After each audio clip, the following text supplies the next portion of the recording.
மதுரையைச் சேர்ந்த 2ஆம் வகுப்பு மாணவி ஒருவர் குடியரசுத் தலைவர் திரௌபதி முர்முவுக்கு ஒரு கடிதம் எழுதி அனுப்பியுள்ளார்.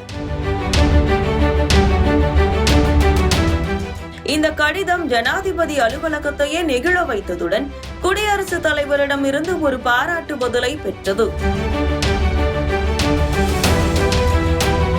சரி, அப்படி அந்த கடிதத்தில் என்னதான் இருந்தது பார்க்கலாம். மதுரையைச் சேர்ந்த 2ஆம் வகுப்பு மாணவி அழகு யாழினி தான் ஒரு ராணுவ அதிகாரியாக வேண்டும் என்ற தனது லட்சியத்தை வெளிப்படுத்தி குடியரசுத் தலைவர் திரௌபதி முர்முவுக்கு உருக்கமான கடிதம் ஒன்றை எழுதியிருந்தார். அந்த கடிதத்தில், நமது நாட்டிற்கு பெண் ஜனாதிபதி இருப்பதில் நான் ஒரு பெண்ணாக பெருமை கொள்கிறேன். எனது உண்டியல் சேமிப்பிலிருந்து உங்களுக்காக ஒரு புடவை வாங்கினேன். பயங்கரவாதிகளை எதிர்த்து போராடி மக்களை காக்க ராணுவத்திற்கு உத்தரவிடுங்கள் என்று குறிப்பிட்டிருந்தார்.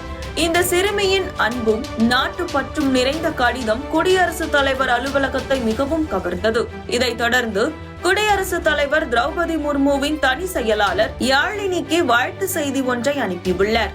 அந்த பதில் கடிதத்தில், குடியரசுத் தலைவர் உங்கள் கடிதத்தை மிகவும் பாராட்டுகிறார். உங்கள் தேசப்பற்றும் உயரிய லட்சியமும் மிகுந்த தாக்கத்தை ஏற்படுத்துகின்றன. உங்களின் ஒளிமயமான எதிர்காலத்திற்கு தனது மனமார்ந்த வாழ்த்துக்களை தெரிவித்துக் கொள்கிறார் என்று குறிப்பிடப்பட்டிருந்தது. குடியரசுத் தலைவரின் இந்த வாழ்த்து செய்தி யாழினியின் தன்னம்பிக்கையையும் உற்சாகத்தையும் மேலும் ஊக்கப்படுத்தியுள்ளது.